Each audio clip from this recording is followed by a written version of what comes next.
You're listening to Liberty Talk Radio with Joe Cristiano from the studios of Talk Radio 1170 KFAQ in Tulsa, Oklahoma.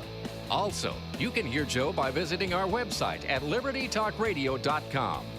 With so many voices, opinions, and agendas, Joe encourages America to shed what has become conventional thinking regarding our political structure and join our founders by becoming revolutionaries in thought, dissidents in action.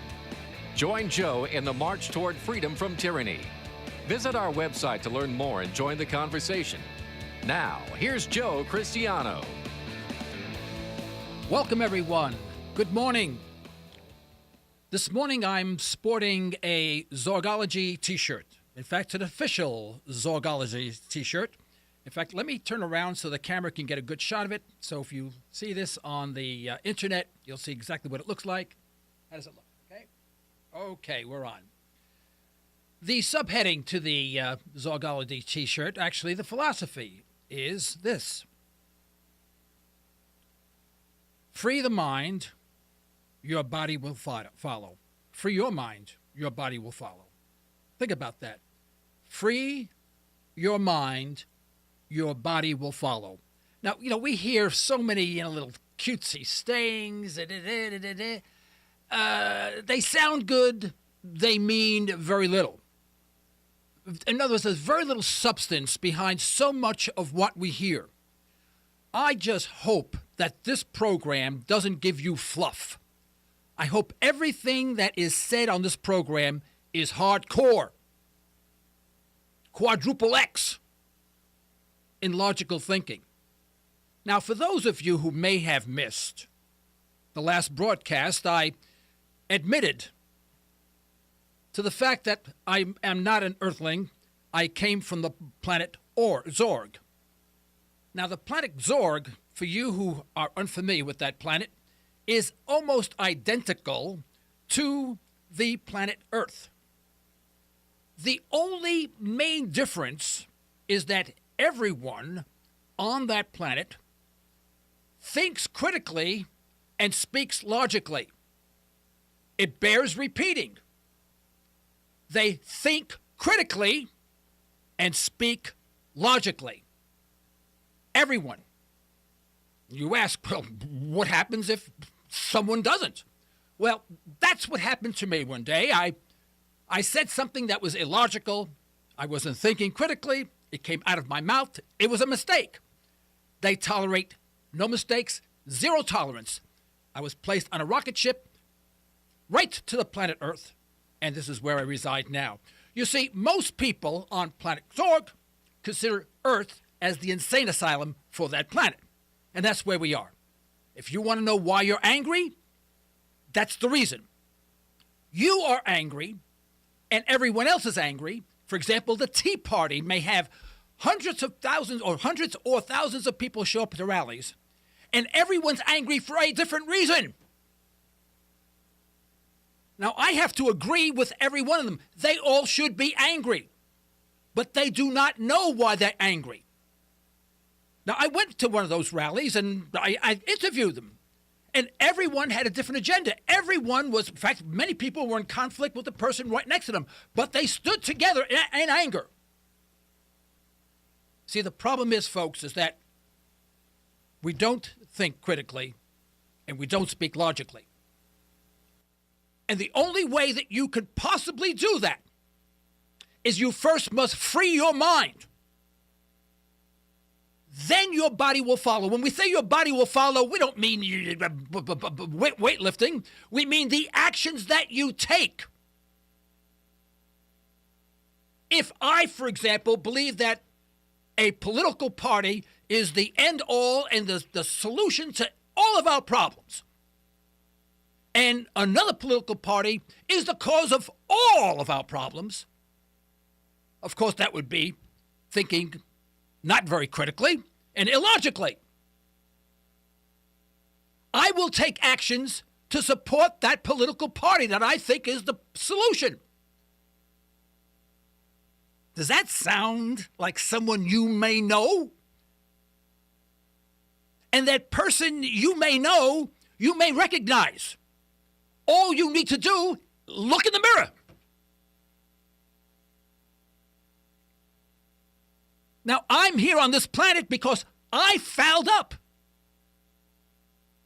I did not think critically, and I spoke illogically. So I am one of you. This is something I have to fight every day.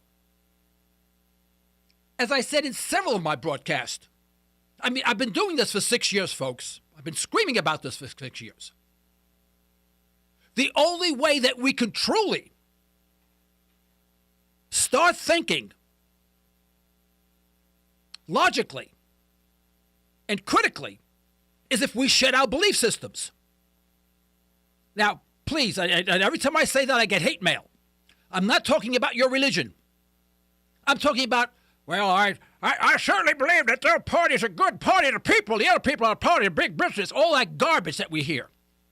What we do is we repeat everything that we hear. Everything. I love when I ask somebody, hey, Bob, could you do this, or that? No, I'm kind of busy this week. And then you find out Bob watched 44 hours of television. He was really busy.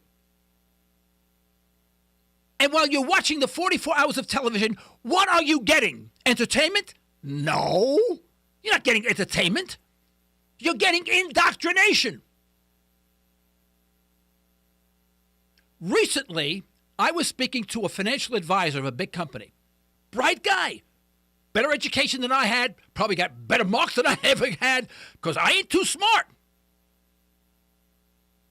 And we were talking about world affairs. And he says, well, that's true, but, things have changed since 9/11. Oh, they have? I don't know. I still throw out the garbage. That hasn't changed a bit. And I asked him, why do you think, and this is an intelligent guy with a big job, an account executive.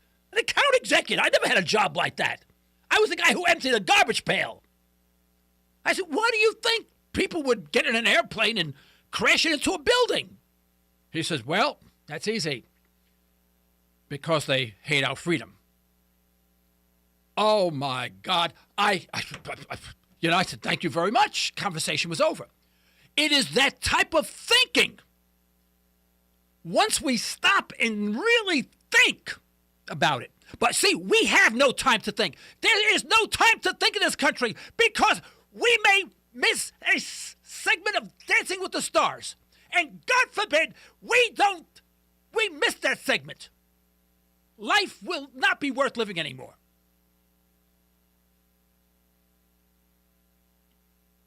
Every single day I have conversations with people.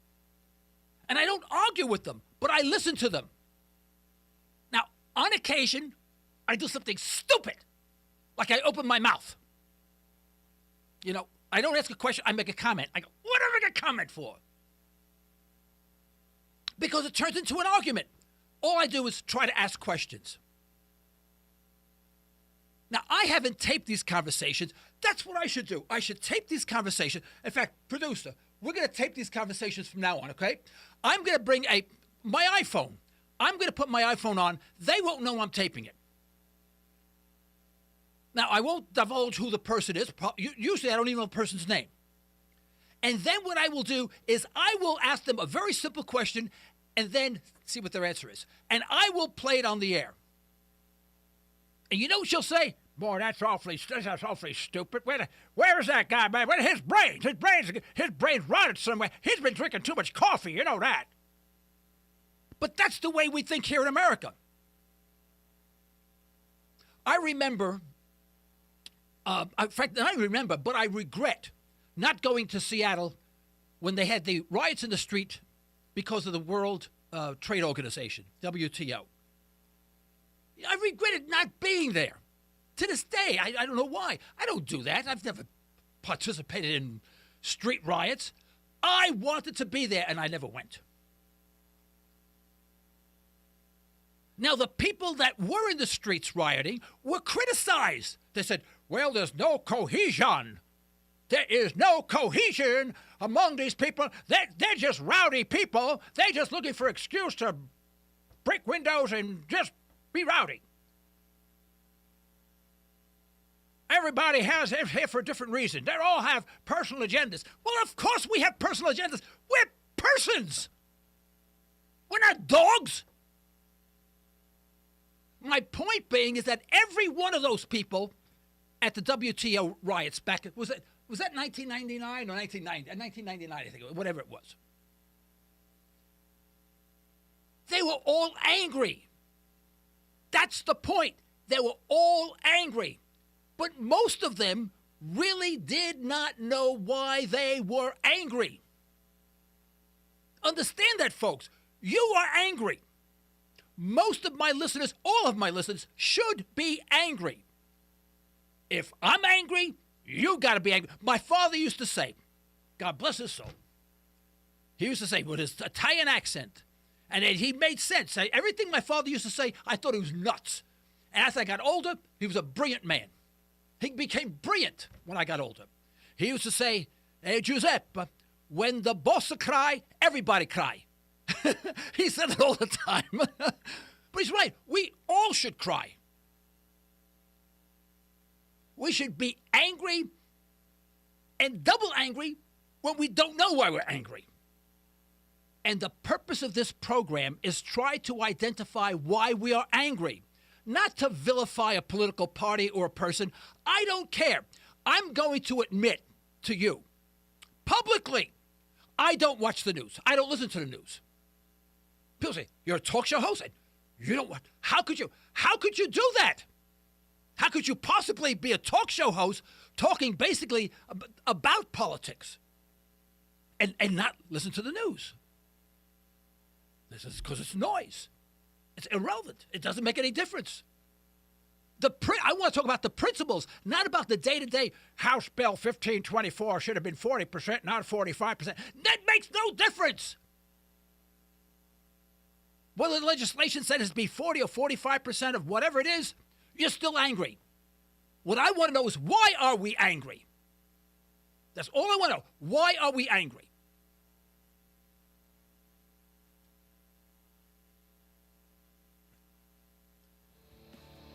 Let's take a break. I need some coffee to calm me down.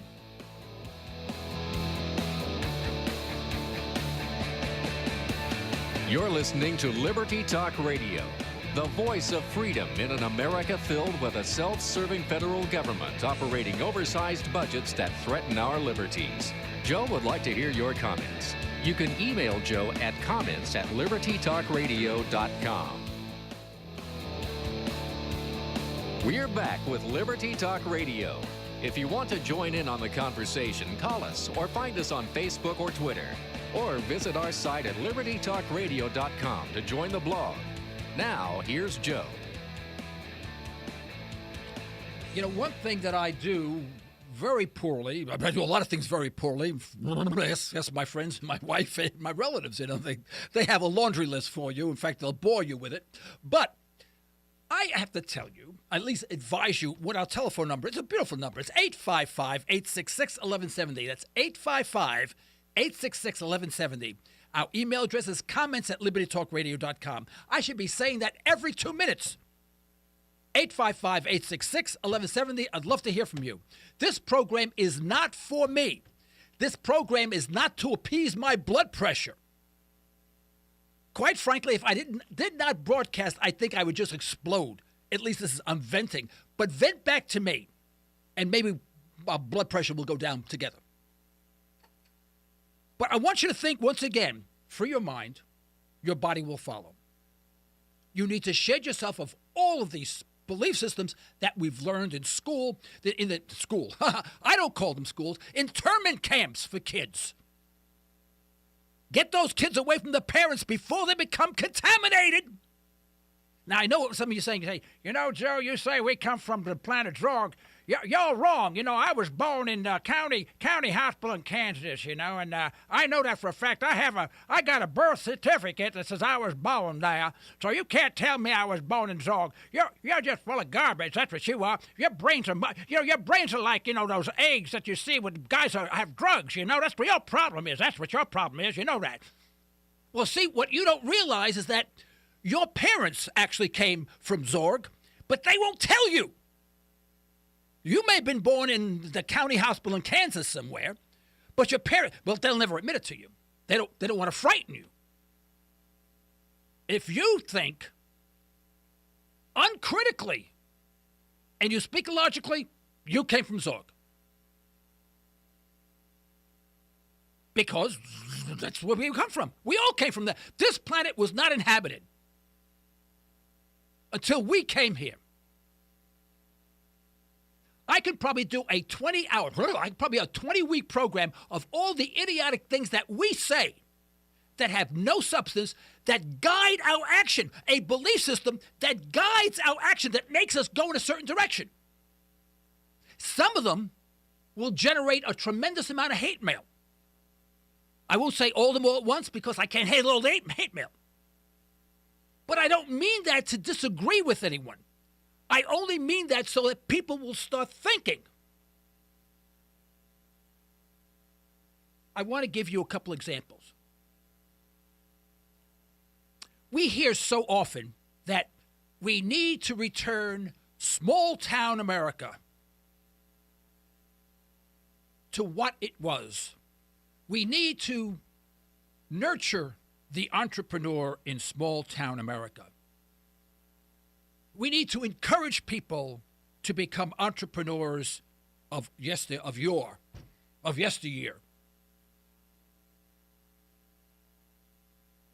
That would create jobs. The big box stores have destroyed the entrepreneurial spirit in America. I hear this from people who are a heck of a lot smarter than me. I want you to understand, I'm not smart. I just realized that I came here because of a mistake I made. Now, I want you to think about that. Let me tell you about these small entrepreneurial stores when I was younger. I'll tell you what my record, not only when I was young, but even more recently. I go into a small store, and let's say I want a small appliance. Let's say, for example, small kitchen appliance. You fill in the blank. I don't care what it is. I go to the small store. I go, hey, Hal, I'm looking for a small kitchen appliance, whatever it may be. Of course, Hal, can't afford, to have a staff of people to do the bookkeeping, the inventory, the sweeping up, the ordering, running the cash register, customer service. He's got to do everything. So when you walk into some of these stores, not all of them, when you walk into some of these stores, what do you get? You get brushed aside like, oh, my goodness, listen, this wouldn't be such a bad business if it wasn't for the darn customers coming in and interrupting me. Can't you see I'm doing inventory? Well, what does Hal do? He goes, yeah, small appliances, they're in the back in the corner there, over there by the brooms. So you go there, and you look at the shelf, and there's one type of that kitchen appliance. One brand, one model. And you look at it. You know it's been there for years. You know it's not the latest model. It may not even be the latest model of the decade. So you go back to Hal and say, Hal, don't you have any more? No, that's the only one we carry. Now, let me compare that to going to a big box store. I walk in, it's brightly lit. Someone greets me at the door. They give me a shopping cart, tell me, have a nice day. That's all their job is to make me happy. I go down the aisle. There's a gal wearing a uniform, and I don't care which one it is, any one of the big box stores. And she says, may I help you? She has a sign on. I want to help you. I said, yeah, I'm looking for a small kitchen appliance. She said, yeah, let me show. It's in aisle 14. Let me walk down there with you. She said, here it is. So I look at the small kitchen appliance, and guess what? I have a problem now, a real problem. I have 8 to choose from. Not 1, 8. And they all happen to be the latest model. Not only that, but they're about half the price or a third of the price that Hal was selling the one from 1992 that he's never sold. Now, while I'm there, I also pick up bananas that my wife tells me to get, cauliflower. She chops up the cauliflower. We have that for breakfast. It tastes great, by the way. Great breakfast. And some other items. And not only that, but I had to pick up brake fluid for my car. All there. brightly lit, air conditioned, beautiful. Hal, he can't put on the air conditioning. He can't afford it. You go there, it's musty. It's a little warm out back. In fact, it's dark. Now, that's my recollection of the small store. Now, they're not all that way. Some are very nice. But for the most part, small stores can't afford customer service. They cannot afford to have the latest models. They don't have the purchasing power with which to go back to the manufacturer and say, if this does not sell in 30 days, you take it back and then you replace it with the latest model at your expense, not mine. You know what they would tell Hal? They say, Hal, here it is. It's so much, cash in advance. And that's when you walk in, what he's doing, he's balancing the checkbook. He doesn't have time for customer service. Oh, and then the argument said, well, it'd be good. We should go through some inconvenience, walk up and down the block. I'll go there for the small kitchen appliance, and then I'll go 3 blocks down the road to the auto parts store, and then a half a mile down the road, and I'll go to the grocery store, and I'll be driving all over. They even walk. They say, get some exercise, Joe. Well, it happens to be raining out. It's okay, Joe. The rain will make you grow. It makes the flowers grow. So now I've wasted my time. Now, time is money, folks. I'm an entrepreneur. I've started many businesses. Time is money. So now I'm spending all my time walking to all these stores, in and out, not getting the product that I want. But you know what happens when I buy the kitchen appliance from Hal? You see, I have no money left because it's too expensive. So when I go to the auto parts store, I realize I can't buy the brake fluid. Why? Hal's got the money. You see, the small kitchen appliance was $69.95. In fact, they had it on sale because it was actually a model that just went out of phased out. And they were selling it for $49.95. Hal only wanted $189 for it, and an older model. But I should make that sacrifice of my disposable income, give it to Hal, so he can tell me he's too busy to give me customer service because he's balancing the inventory. Now, I have no money. I can't buy the brake fluid. What do? Put it on my credit card. Now I'm in debt. I owe my debt now to Hal. Folks, I can go on for a month with this. You see my point? When we say, boy, the big box stores put the entrepreneur out of business, that's garbage. That is 100% garbage.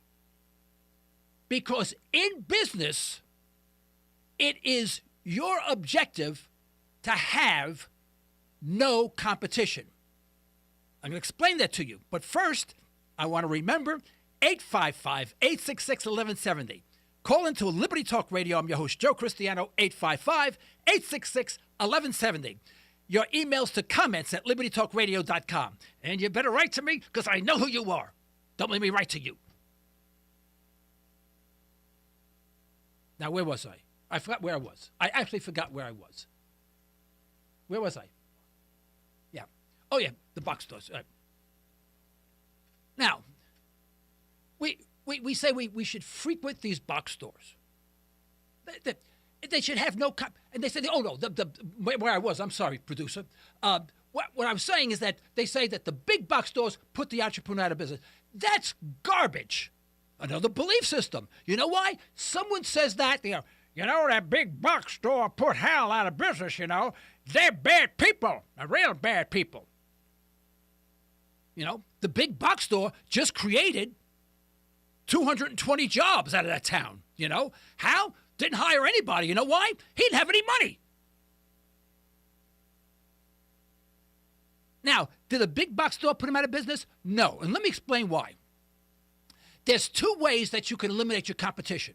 Only 2 ways. Now, one way is sort of the fast approach, the quickie, right? Now, that was the business my Uncle Louis was in 50 years ago. He was in the Shoeshiner Syndicate. I'm not kidding you. That's the God's honest truth. And what he did is that they used to have these in New York City, these corner shoeshine places, the little, stands, shoeshine stands. Now, if someone decided, hey, that's a good business, this guy makes good money, I'm going to open up a shoe shine stand across the street. My Uncle Louis shows up. This is what he did at the competition. He would go up, and this is exactly what he used to do. I knew the guy, you know. He used to go up to him and go, hey, you know, you seem like a nice guy. I'll be honest with you. As far as I'm concerned, you, your family, very nice people. You know, I personally, I hate to see anything happen to you. But you know, my friend Carmine's got no brains. He does things, you know what I mean? He thinks, he does, he acts, and then he regrets it later. I have no control over that. That means you were going to die. You didn't close down that place. You were going to die. You and your family off the face of the earth, off the planet altogether. Now, that's number one, how you get rid of your competition. I don't recommend it.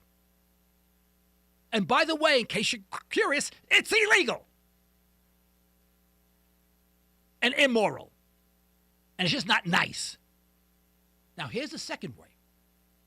The second way that you have no competition is very simple. You don't compete. Whatever you offer what the big box store doesn't offer. But you see, these small entrepreneurs, they dug in and they said, I'm still going to sell that small kitchen appliance that's 8 years old at 3 times the price, and I'm not putting it on sale. I ain't moving. And bingo, out of business. What they should have done is said, what is the big box store not offering? Like, for example, home delivery,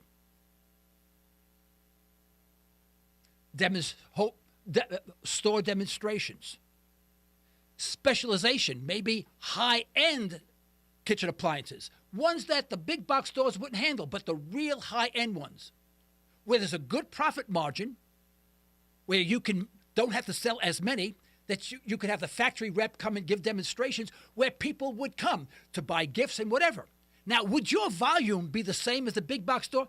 No, absolutely not. But you would not be competing. The small entrepreneurs that didn't make it decided to try to compete against the big box stores. It's impossible. So it wasn't the big box store that put them out of business. It was the mentality of the entrepreneur. We'll be back in a minute.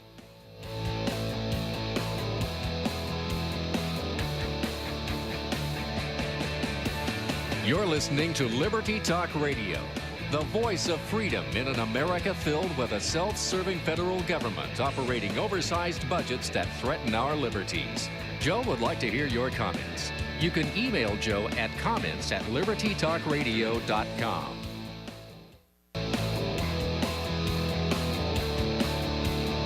We're back with Liberty Talk Radio. If you want to join in on the conversation, call us or find us on Facebook or Twitter. Or visit our site at libertytalkradio.com to join the blog. Now, here's Joe. Our call-in number, folks, is simple to remember. 855-866-1170. I'll repeat, 855-866-1170. Love to hear from you. Don't be afraid. Won't yell at you. I'm calm. I'm okay. I just had my coffee, and I'm perfectly calm. Okay? Go to our website, libertytalkradio.com, and, of course, your email is welcome anytime. You may be walking around and saying, you know, I should have told that jerk, da-da-da-da-da-da-da. I didn't take that up. Then send me an email to comments@libertytalkradio.com. Now, by the way, we had a big change in our website. I wanted to mention that. And for 2 or 3 days, we didn't realize, our email went to electronic Never Land. So if anyone sent an email and they received a error message saying, unable to deliver, that was temporary, and we finally fixed it, and email is coming through. So it's comments@libertytalkradio.com. The Zorgology T-shirt that I am sporting right now is beautiful. Will soon be available by going to our website, and we can do that, right? Yeah, we can put this on the website, and you'll be able to buy it at a very, very reasonable cost. I want you to sport the T-shirt because I want you to remember that you need to free your mind before you can free your body into action. I said, free your mind, your body will follow. We exercise too often surface logic.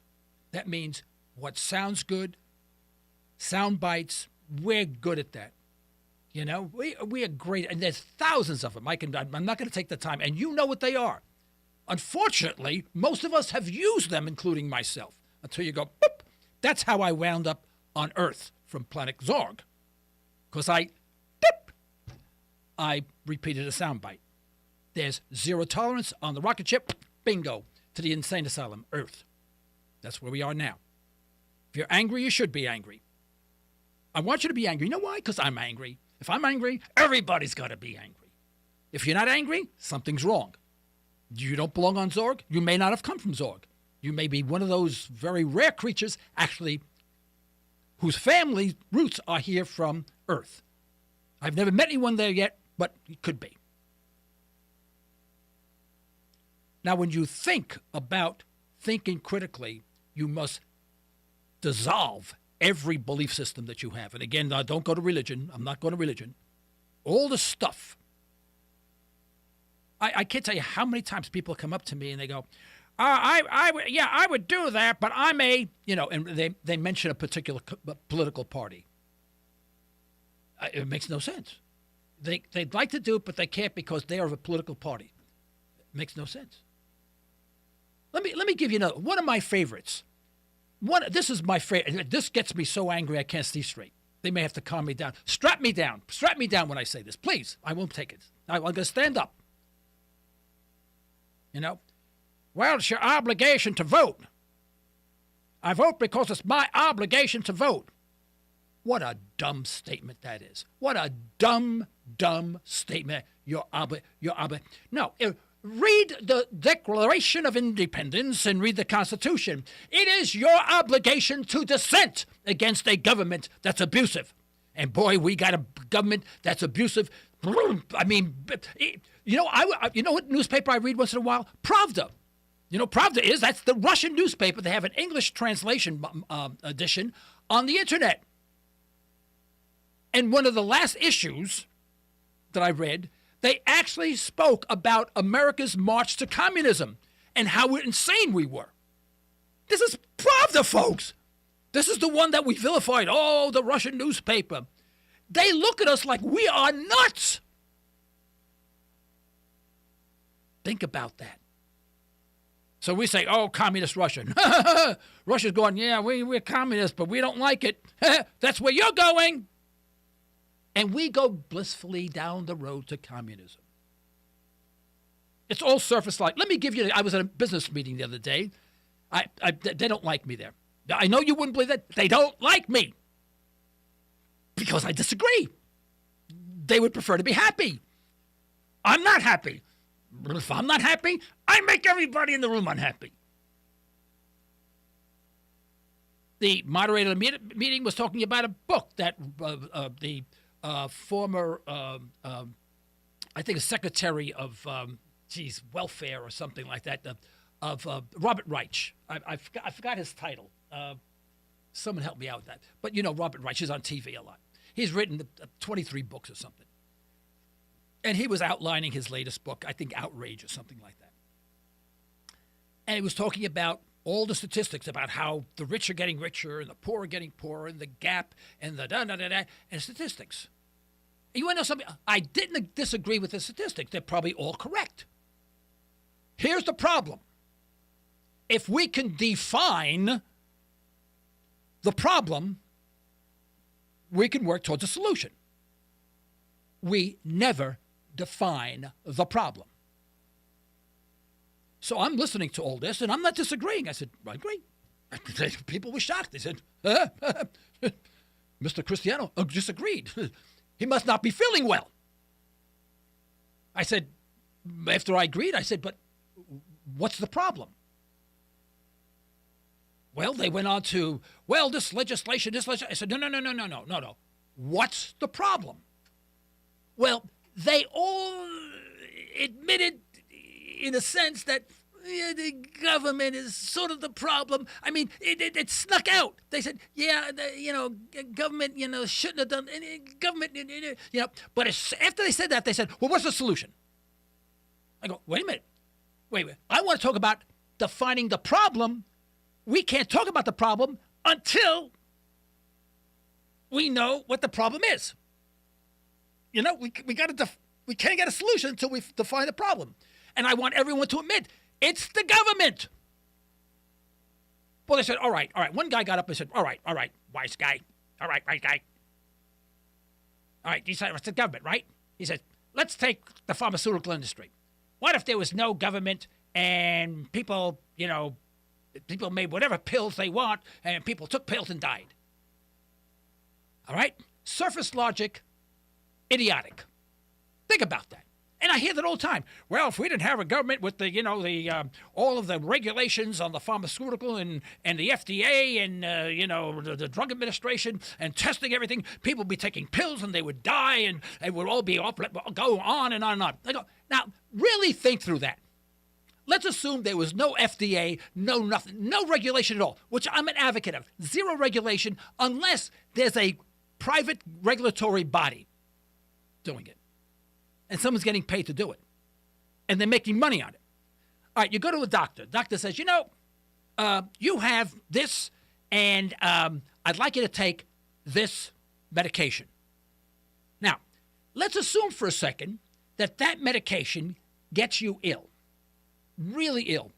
Could kill you, right? That's bad stuff. What's your recourse? You're in the hospital now because you took this pill prescribed by a medical physician. What happens? Well, man. Hey, what's the matter with you, Joe? What's the matter? You're sick or something? You sue the doctor, that's it. You take him for every dime he's got, man. The guy's got plenty of money. You got to get plenty of money. He's got insurance. Man, you can make yourself millions out of that deal. Exactly. Do you think the doctor is going to prescribe something to you that's going to make you ill so he will be sued, even if it's just upsets your stomach and you go to court? He's going to get hit with hundreds of thousands of, psychological discomfort, all this other stuff. You think he's going to do that? Now, let's assume he does. But he didn't know better. You think he's not going to sue the pharmaceutical company, for suggesting that this medication could be used for this particular condition? Oh, you sure? He is. Now the pharmaceutical company's in court. You see, they're self-regulating. People assume that people are just going to make drugs and, just put them out on the street. No. People would be frightened. Right now, the doctor can give you, prescribe something to you. You can die.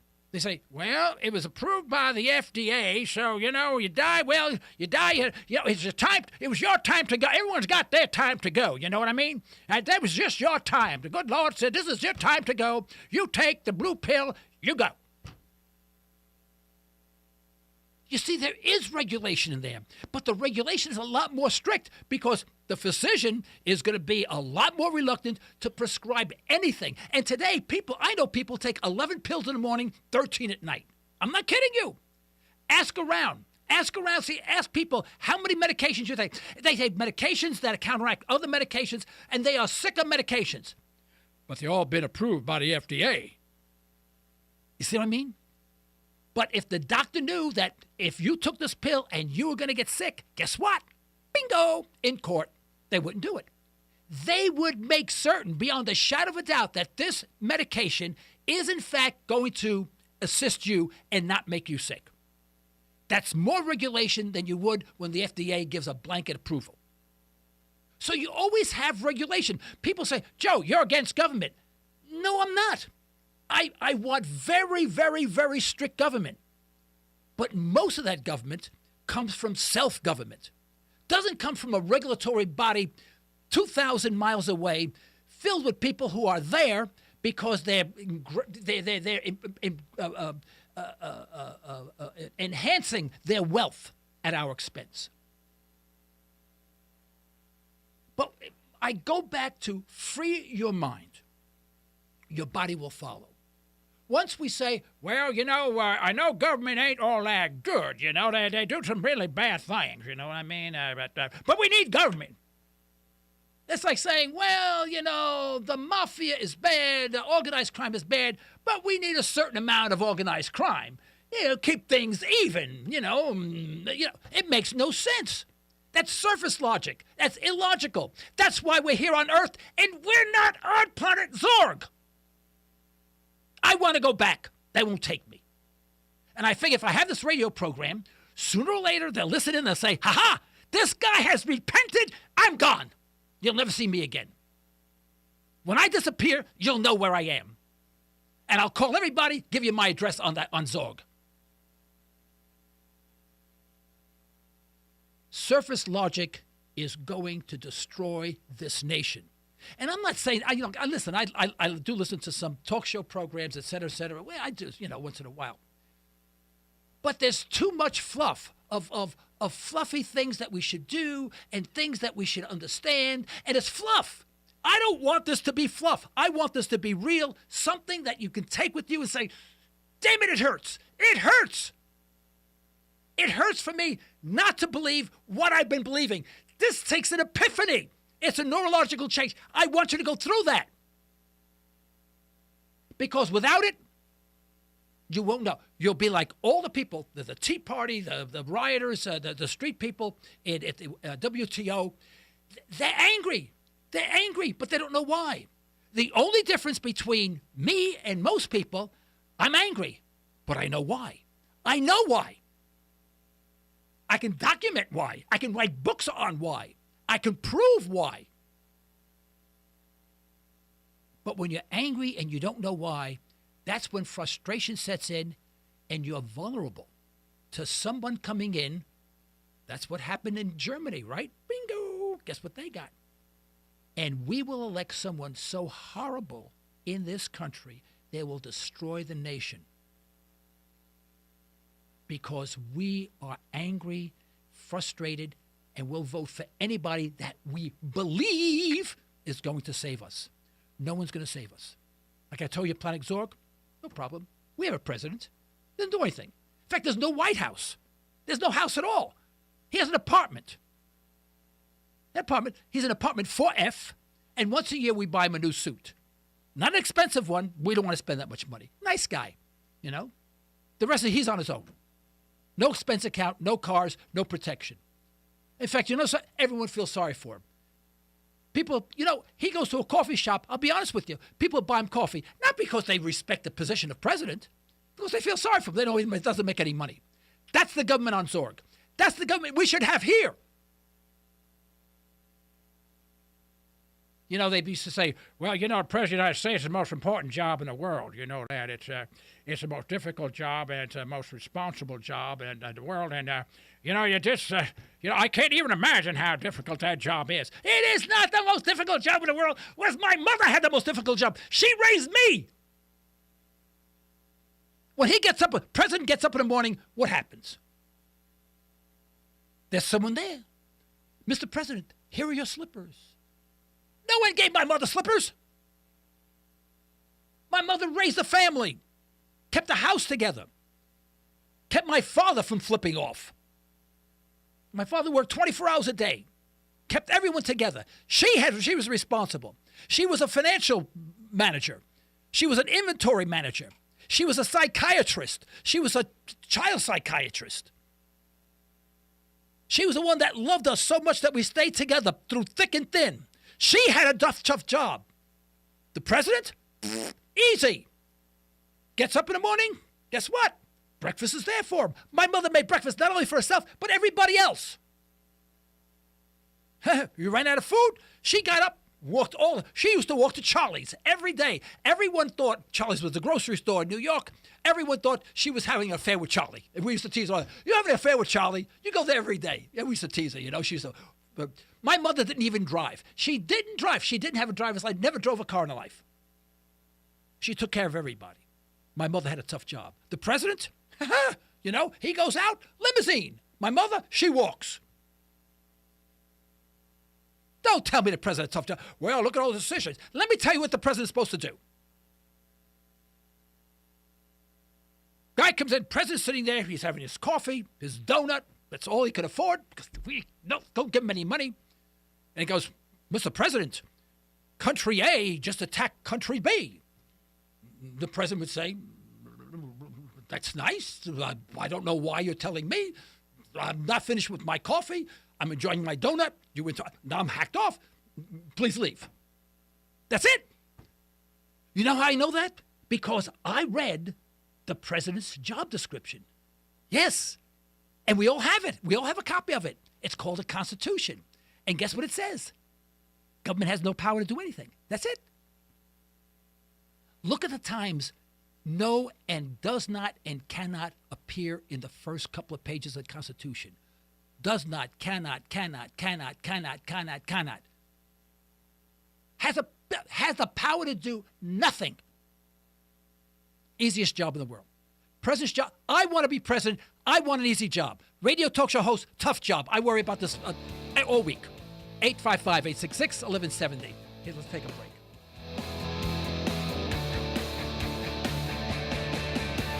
You're listening to Liberty Talk Radio, the voice of freedom in an America filled with a self-serving federal government operating oversized budgets that threaten our liberties. Joe would like to hear your comments. You can email Joe at comments@libertytalkradio.com.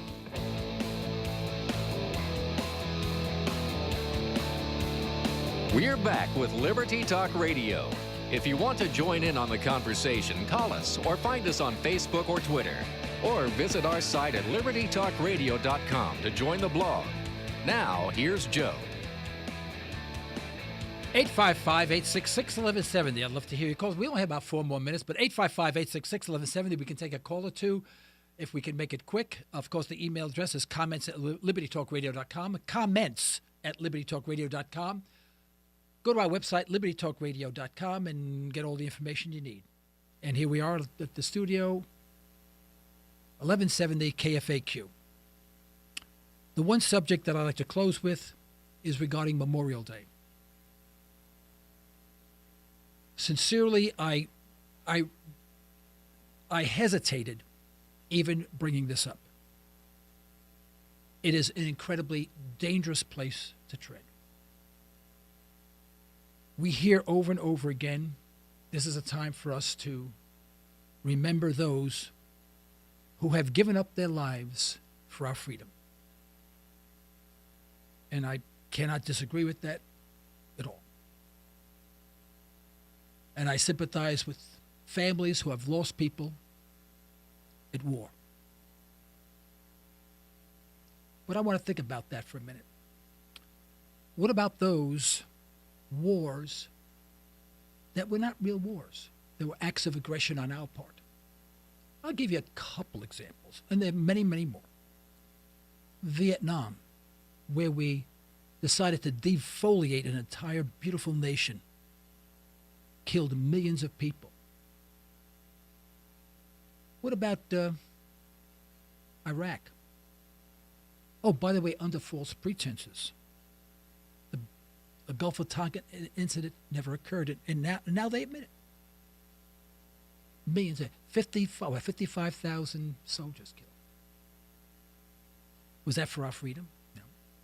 What about Iraq? Weapons of mass destruction didn't exist. What about all those people, our soldiers? What about all the people that died in the conflict? They're just in the way. Collateral damage. Millions of people. What about Afghanistan? You think people in Afghanistan, they don't even know where the United States is. And here we are, traipsing all over their land, drones. Now, I can mention another dozen wars that are like that. In fact, most of them were that way. How do I, this Memorial Day, pay homage, basically, to soldiers who were not warned by their parents, not educated by their parents to say, you know, going over to Afghanistan, Iraq, Vietnam, where it was, is not good. That's not for our freedom. That war is for the money managers of this nation. It's for the military-industrial complex. And you will be a pawn in their game. And you may lose your life. But we are told over and over and over again that we should pay homage to them. We do. But let's get away from the surface logic. Let's free our minds so our bodies will follow. You see, if there is a war of aggression and we initiate it, there's nothing to be proud of. How are you proud that we send boys over there who kill people, many of whom, or most of whom, or maybe even all of whom, are actually innocent victims? Do we applaud that? Isn't that like murder? Now, I know I'm going to get a lot of hate mail on this one. I know it. I know it. I'm really afraid to say this. And I'm not speaking against the soldiers. It's the government. Folks, this is Joe Cristiano, Liberty Talk Radio. Stay tuned.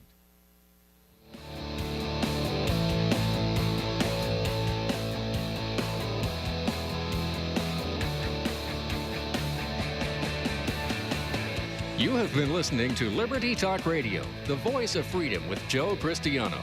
Tune in Sunday morning at 6 on 1170 KFAQ in Tulsa, Oklahoma. Also, you can hear Joe by visiting our website at libertytalkradio.com. We encourage Americans to shed what has become conventional thinking regarding our political structure and join our founders by becoming revolutionaries in thought, dissidents in action. Joe would like to hear your comments by emailing him at comments@libertytalkradio.com.